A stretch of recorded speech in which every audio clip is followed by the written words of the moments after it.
Hey, what's up? It's Comic 95.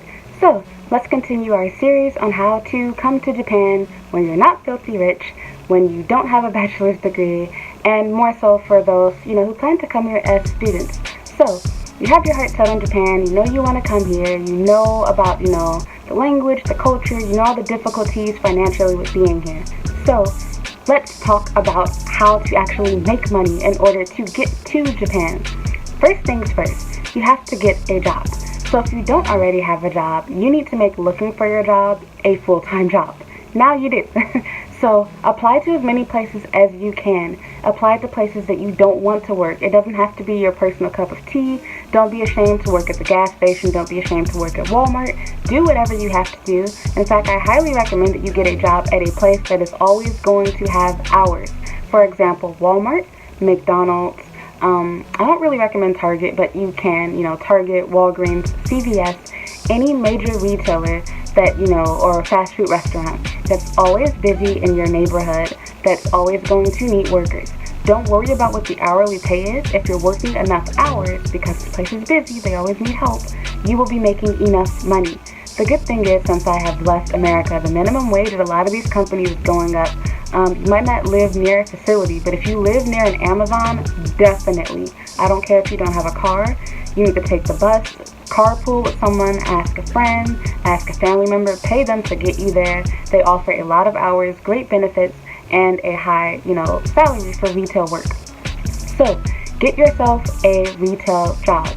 Work as many hours as you can and make sure your availability is completely open. Again, if you don't have a job, you fall on hard times, make sure that you're doing everything that you possibly can to get here to Japan. So, you have to constantly apply to places. I know it's time consuming. You have to fill out a 1 hour, application, resume, etc. But do it. It will be worth it in the long run. So you want to make sure that you secure not only a part-time job, but look for side work too. I highly recommend that you use websites such as sittercity.com and that you use Craigslist or any other apps that you can that can allow you to find work, babysitting, dog sitting, dog walking, anything like that, yard work. You can do these jobs overnight, early mornings, and weekends, even if you are working a retail job. You can find someone that has a schedule that will work around yours. I was personally doing this, and I used to charge $50 for the entire day.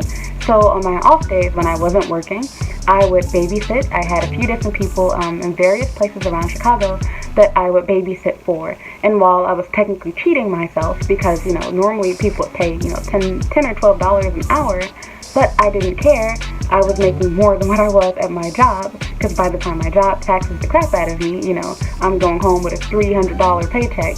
I'm getting $50 just for being here for, 6-7 hours. To me, it was definitely worth it. So, do not underestimate side jobs. If you can, and you already have certification, or consider getting it to be a pharmacy technician or a nurse aide, these are great side jobs to do as well. So it's really, really great if you can have 2 part-time jobs or a full-time job with a part-time job. Nothing crazy, just retail work. You have to make money, obviously, because you're going to need to buy, your tickets, your passport, etc. So, the second thing is, I'm going to kind of go out of order here, make sure that you're doing all that you can to save money, and that includes not living on your own. There is absolutely no reason why you need to have your own place, especially if you're planning to move to Japan for a long period of time or permanently. Move back in with your parents, move in with your friends, find someone that's willing to allow you to stay there for free. If you cannot find someone that's willing to, house you for free, find someone who will, allow you to pay a very small amount of money so you're not giving up your entire check. If your family is charging you rent, explain to them what you're trying to do. And if they really love you and they really understand your situation, they should be willing to, not charge you rent and be understanding towards the fact that you're trying to reach your goal and, accomplish your dream of coming here to Japan. Don't be afraid to ask. Don't assume. So, I actually have my little list here, so I'm going to take a look at it. The next thing that you want to do, you really want to make sure that you're also, making a savings plan. Personally, I suck at saving money. I'm absolutely horrible. But what I found to be very useful is when I did get my check, I immediately withdrew most of the money that I had. So I would withdraw, if I had a $400 check, I would take out about $300 of that. And as I would spend my money, I would, keep my change. So I would pay with just bills and I would keep my change and put it inside of a piggy bank. And I also started saving my $5 bills. Saving my $5 bills is what I use to get my passport. So find a savings plan that works for you if you're bad with, saving money.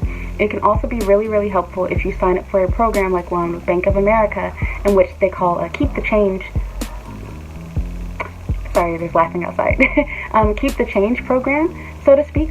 So how it works is whatever you buy, at the end of the day, the change that you would have gotten back if you get paid with bills, they deposit into your savings account. This is a great and easy way to save money because, of course, when you're making purchases with your card, it's not going out of your savings, but out of your regular checking account. So you'll probably forget that money is even there. Remember, if you really want to go to Japan, you have to put, your big boy or big girl pants on and be mature and not touch that money. Also, aside from just saving your fives and saving your change, you really, really, really should change your lifestyle. Personally, I used to be really, really fat. I would go out to eat for every single meal. I would have Wendy's, Panda Express, everything. I used to have subscriptions on all of my, apps. I would have Netflix, I had Hulu, I had Xbox Live, I had PlayStation Network. You do not want to do that. All of these subscriptions, even if you're like, oh, it's just $60, it adds up. That's $60 that you could have put towards your passport, towards your airfare. That's grocery money. That's train fare. You're wasting money. If you really want to enjoy these services, ask your friends if they will share with you, another family member if they can buy it for you. Do not use your own money. Stop eating at, name brand, not name brand restaurants, name brand grocery stores or branded grocery stores. Start shopping at discount stores such as Food for Less, Ultra Foods, Aldi's, etc. And do not buy name brand products while you're there. So you want to get the cheapest, products possible that you can buy. Eat like you're poor even after you got paid. Eat ramen, eat peanut butter and jelly sandwiches. It will pay off in the long run. I personally did it. It was really, really hard. But again, it's not only good for your health, depending on what you're eating, that is. But it's good for your wallet. And again, all of the money that you're saving is going to help you pay for things that you need in order to come here and to live in Japan, as well as it will help you once you do arrive in Japan. So the more money you save, the more money and faster you save, the faster you'll be able to come to Japan. So if you're just cutting back on buying fast food, but then you're spending tons and tons of money on buying food to cook at home, it's not going to balance out. You have to stop both. Same thing goes for clothes. Consider buying used clothes. Buy clothes from the discount rack at Walmart. Go to cheap stores. You do not have to buy a whole bunch of new clothes every month or every season. You might not need new clothes at all. Personally, I wear the same 3-4 outfits, or if even that, every week, even since I've been here in Japan. I have tons of clothes, but I don't wear them all. So, same thing for you back home in America, Canada, Australia, the UK, wherever you live. Do not buy unnecessary things. You don't need branded shoes. You don't need an expensive bag. You will save so much money by not doing that. And again, if you are someone that grew up pretty poor like how I did, you're probably like, oh, I don't even have expensive shoes. Well, you're probably eating more expensive food. You're probably spending, extra money on gas and transportation. Find ways in which you can cut back. Consider riding your bike. Consider carpooling. Find things that, can help you save little bits of money, and that can help, put towards, going to Japan and covering the things that you need to live in Japan. So let's see what's next. I guess I'm pretty much done with this as far as that goes, but for my next video I will tell you what resources that you can use in order to go to school in Japan as both a university student or as a language school student. So please stay tuned for the next part on how you can afford your stay in Japan as a student after you have already arrived. So to recap what we talked about in this video, once again, you have to secure yourself a job. If you don't have a job, you have to make getting a job your #1 priority. That is the most important thing right now. Make finding a job your full-time job. After you have secured a job, you also, or even before, you want to secure a side job. So you want to have another source of income, preferably one that pays in cash, such as babysitting, dog sitting, dog walking, whatever the case is. You want to find some other means of income, so that this way you have 2 different sources. And you can even use that second side job as your savings. You can use that side job to pay for your passport, pay for your airfare, pay for your luggage, whatever the case is that you're going to need when you go to Japan. So after you have done that, again, make sure that you establish a good savings plan. So for example, saving your $5 bills, using Keep the Change. It might seem like nothing. You're like, oh, I don't get paid a lot of money. I'm only going to have $100. You will save so much more money than you could ever imagine. And then number 3, make sure that you cut back.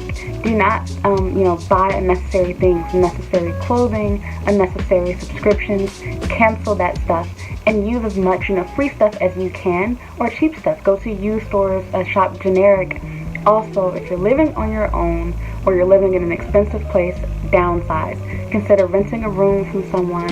Ask your parents if they can, stop charging you rent, for, a year or whatever, however long it takes you, so that you can save money to come here to Japan. And then, after that, you also want to make sure that you do not touch the money that you have. Remind yourself of how badly you want this, how bad you want to come to Japan, how much you want to be a student here, how much you want to live and work here. If you can't be serious now, you're going to have just as many problems after you arrive here. You have to learn how to take charge of your finances, and only you can do this. So, thank you so much for watching. Please like, comment, and subscribe. If you have any questions, tips, tricks you'd like to share or ask me, please write them down in the comments below, or you can send me an email and I will try to get back to you as soon as possible. Thank you so much for watching. Bye.